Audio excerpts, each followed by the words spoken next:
اس اعتبار سے یہ تحویل قبلہ جب پھر ہوئی ہے، اور میں نے جو کہا تھا کہ اللہ نے ہی کوئی حکم دیا تھا وحی خفی کے ذریعے، وہ اس سے ثابت ہوتا ہے کہ نہ صرف بہت سے مہاجرین پر یہ بات شاخ گزر رہی تھی، خود حضور پر بھی شاخ گزر رہی تھی کہ میں پیٹھ کیے ہوئے ہوں کعبے کی طرف۔ چنانچہ قرآن مجید میں یہ آیا ہے قد نرا تقلب وجهك في السماء، اے نبی ہم آپ کے چہرے کا، نگاہوں کا آسمان کی طرف اٹھنا بار بار دیکھتے رہے۔ آپ منتظر تھے کہ وقت آئے، حکم آئے، وحی آئے اور میں رخ بدل دوں۔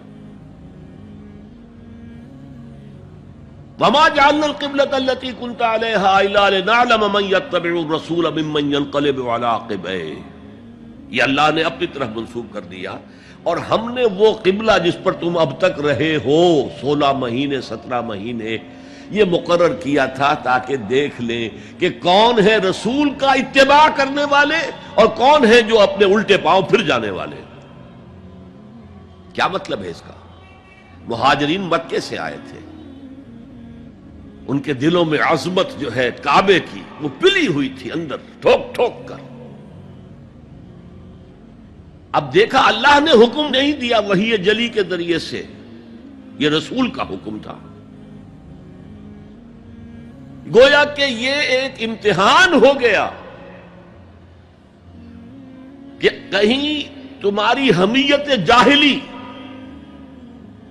تمہاری محبت جو تمہیں کعبے سے ہے وہ تمہیں اسلام سے پھیر تو نہیں دیتی۔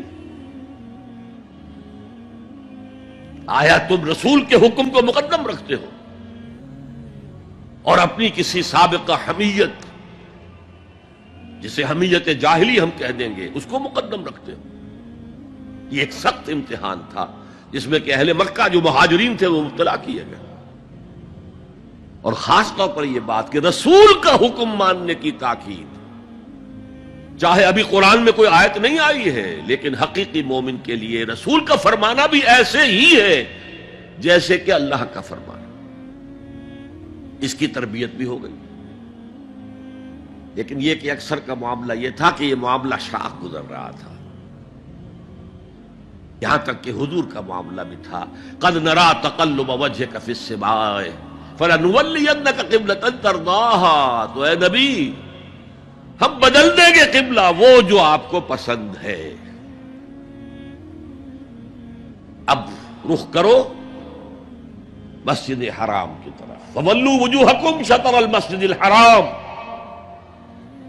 اب اپنا رخ کر لو مسجد حرام کی طرف۔ چنانچہ مدینے میں ایک مسجد القبلتین ہے، جو حضرات گئے ہیں زیارت کرتے ہیں انہوں نے زیارت کی ہو۔ حضور مدینے سے باہر ایک قبیلے کی جگہ تھی، وہ وہاں گئے ہوئے تھے، کوئی دعوت طعام تھی، دوپہر کا کھانا تھا، اسی وقت ظہر کا وقت ہو گیا۔ حضور نے جماعت کھڑی کی اور قبلہ جو ہے بیت المقدس، اسی نماز کے دوران یہ آیات وحی نازل ہو گئی، آپ نے فوراً رخ بدلا اور پوری جماعت نے رخ بدل لیا،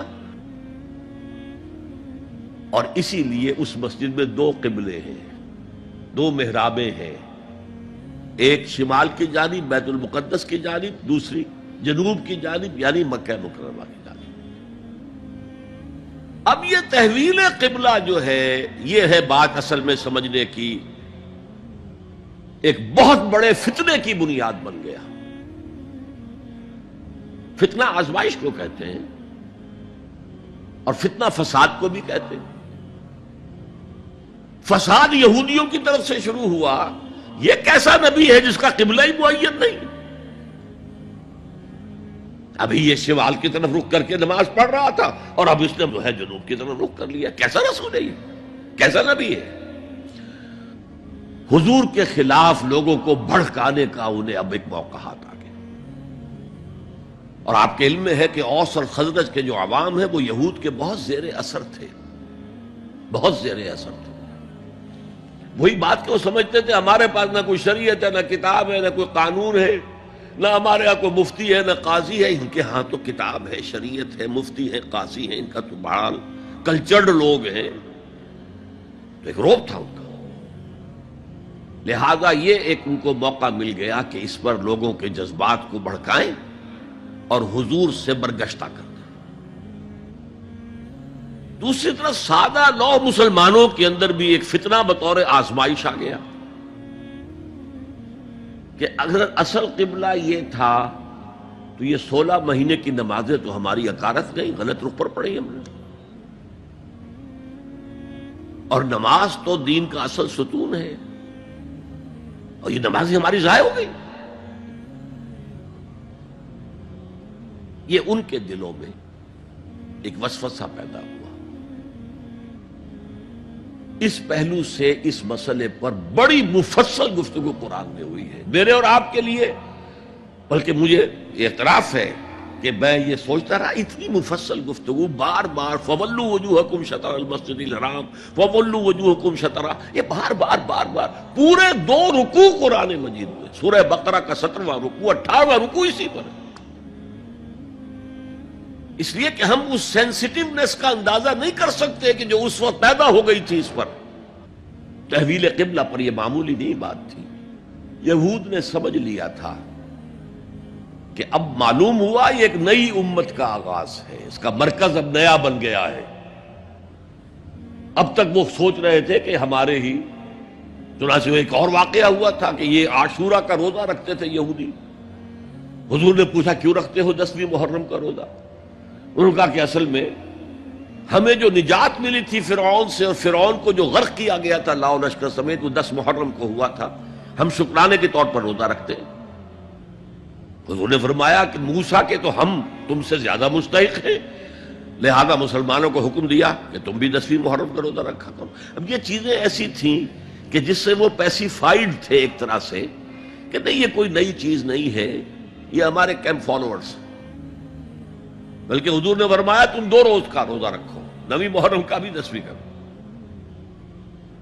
بہرحال اس پر جو ایک تشویش ہوئی ہے، اس تشویش کو دور کرنے کے لیے 2 رکوع، 17واں 18واں رکوع، 2 رکوع پورے کے پورے اسی بحث پر مشتمل ہیں۔ اور اس کے علاوہ اب میں مثال دوں کہ میرا ایک ہاتھ یوں ہے، ایک ہاتھ یوں ہے، بیچ میں میرا جسم ہے، تو اس بحث کا جسم جو ہے وہ تو وہ 2 رکوع ہیں، رکوع 17واں 18واں، لیکن ادھر دور پہلے ایک آیت آ گئی تھی جس نے زمین ہموار کی، للہ المشرق والمغرب فینما تولوا فثم وجہ اللہ۔ 2 رکوع پہلے، مشرق و مغرب سب اللہ کے ہیں، جدھر بھی رخ کرو اللہ کا رخ ہے۔ قبلے کا مطلب یہ تو نہیں ہے کہ اللہ اس سمت میں محدود ہے، معاذ اللہ۔ اللہ کا رخ، اللہ تو مشرق میں ہے، مغرب میں ہے، شمال میں ہے، جنوب میں ہے، فوق میں ہے، تحت میں ہے، ہر جگہ ہے۔ للہ المشرق والمغرب فینما تولوا فثم وجہ اللہ، مشرق و مغرب سب اللہ کے ہیں، جدھر بھی تم رخ کرو گے وہ اللہ کا رخ ہے۔ یہ ایک تمہید ہو گئی تھی۔ اس کے بعد ایسے وہاں جا کر عجیب سا محسوس ہوتا ہے کہ یہاں تو کوئی سیاق و سباق تو تھا نہیں، یہ آیت کس حوالے سے آئی ہے؟ اصل میں اس بحث کے لیے تمہید وہاں سے شروع کر کے بات چھوڑ دی گئی، اور پھر 2 رکوع آگے جو ہے وہ یہ آیت آ گئی کہ اگر ابھی کوئی ریزیڈول ایفیکٹ باقی ہے تو اب ان سے کہا جا رہا ہے سخن شناس نئی دل برا خطائی جاست۔ لوگوں تم بات نہیں سمجھتے، سخن شناس نہیں ہو اے میرے محبوب، دل برا، سخن شناس نئی دل برا خطائی جا، خطا یہاں ہے۔ تم جسے اصل نیکی سمجھ بیٹھے ہو، ریچول، ظاہری شکل، وہ اصل نیکی نہیں ہے، وہ کل نیکی نہیں ہے۔ نیکی تو اصل میں ایک روح ہے جو پورے وجود میں سرایت کرتی ہے، ایک بالکل مختلف انسان وجود میں لاتی ہے، ایک پورا مختلف کردار وجود میں لاتی ہے۔ نیکی تو حقیقت میں وہ ہے۔